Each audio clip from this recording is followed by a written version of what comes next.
Welcome back to the training on risk appetite. I think we have done enough preparation and now it's time to really develop the risk appetite statement. Now imagine that you have been tasked with the development of the statement and think about the idea that you have organized a workshop for the board and the senior management as well as the representatives of all the business areas and risk management so that they come together and develop the risk appetite statement. Theoretically, we know what we need. We discussed this before in the previous videos already.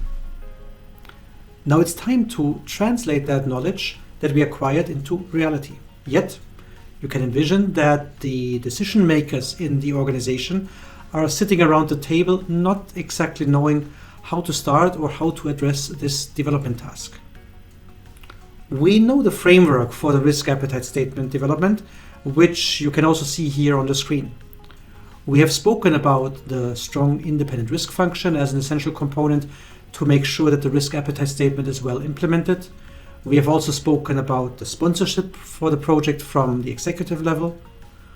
We need the board's engagement and the motivation to lead the process and recognize the importance of having the risk appetite statement. We also know that we need a robust risk aggregation process so that the risks can actually be calculated and whatever we develop as a risk appetite statement can then be measured. This requires the necessary metrics to be well established, not just within the organization, but also recognized as a key metrics for the subject of risk appetite across the industry.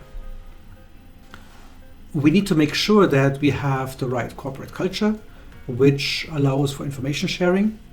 The worst organizations are those actually where information is treated like a currency and only shared on an as-needed basis.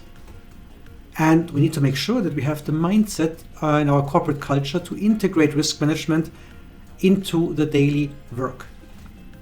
If we have all this set up, we can now help in the development of the risk appetite with a questionnaire. We will show you a few questions that can help you in the discussion of the appropriate risk appetite. We will then define the risk matrix to quantify the risk appetite, and we will actually conduct the quantification of the risk appetite with the defined metrics. Now, let's start with the questions first.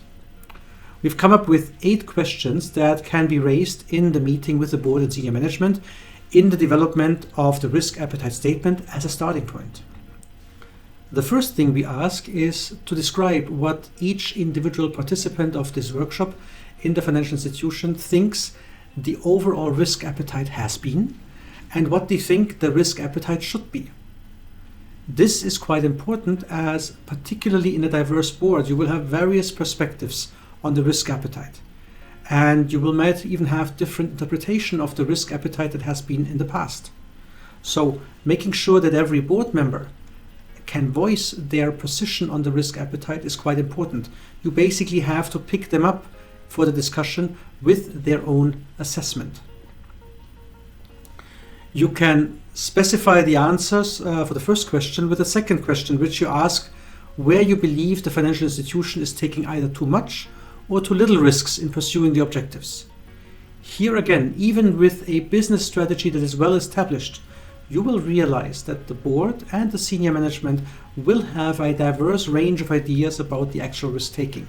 And that is good because it shows that everybody has thought about the risks and everybody is prepared to basically contribute to the development of a risk appetite framework. The next question can certainly be asked to the board as well as to all senior management which is present in the room. You ask about the effectiveness of the process of identifying, assessing, managing and reporting risk. You will ask about the major areas of improvements that would probably relate to transparency and the institution's ability to generate data and prepare reports. It is so important that there is a sensitivity about the weaknesses in the process so that they can be addressed when you implement the risk appetite statement. It will also potentially show you areas where you thought you are perfectly functioning well, but maybe some of the board members see it differently. They like to see maybe more frequent reports or reports in a different level of detail. For the next question, you ask for input from everybody as you like to know about the level of communication with regards to risk appetite and risk strategies and whether it is generally assumed that everybody within the institution has a good understanding of the risk appetite. We continue with the critical question about the board's role in the oversight of the risk appetite. We are basically asking whether we think that the board's governance process is solid and ready to also communicate the risk appetite. It is still possible that you also ask the board member these questions, not just the senior management and the other employees. And here, of course, it is important that you get to a level of detail. Very often I have seen that there are trainings for board members about governance, about responsibilities, stuck at a very, very high level. It needs to be clear that this is not being answered with just some general comments about governance and about responsibilities, but very clearly with what kind of instructions, what kind of communication is expected from the board, so that the institution can perfectly manage its risks. The next question will be an interesting one, as you ask about whether the institution should reduce, increase, or maintain its risk appetite. Here we will get a mix of strategic and short-term objectives. You will see the discussion circles around the current situation in the financial institution, as well as the overall strategy. There's probably no single answer about the right direction, but you need to make sure that there's a general understanding about the strategic goals and the tactical adjustments. You can also specify the previous question by going deeper with the next question, in which you ask whether you believe that there are risks considered to be above the existing risk appetite that need to be reduced. This goes specifically to experiences that the board members and senior managements have had about the current situation. You might have had some strategic directions in the past, maybe an acquisition, maybe an expansion into digital financial services, into online banking, or any kind of other risk-taking that have created some differences across the board members and the senior management about the validity of these strategies.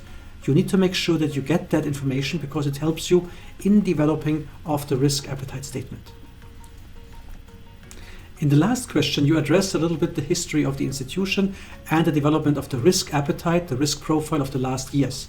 As you ask, what were the risks over the past 5 years and whether these risks were above the advised risk appetite. We'd also like to understand where the risks were when the risk strategy was developed and how could management have communicated its risk appetite so that the board could have been better informed. You can use these questionnaires as an ad hoc exercise in the workshop to develop the right risk appetite, or you can also expand the questionnaire and share it with the participants beforehand. In any case, this will engage in a discussion about the right levels of risk appetite. It is still a conceptual and qualitative discussion. Nevertheless, it's an important one. In the next training, we will go deeper into the metrics that will be used for defining the risk appetite statement. Thank you very much for your attention, and we look forward to see you in the next video.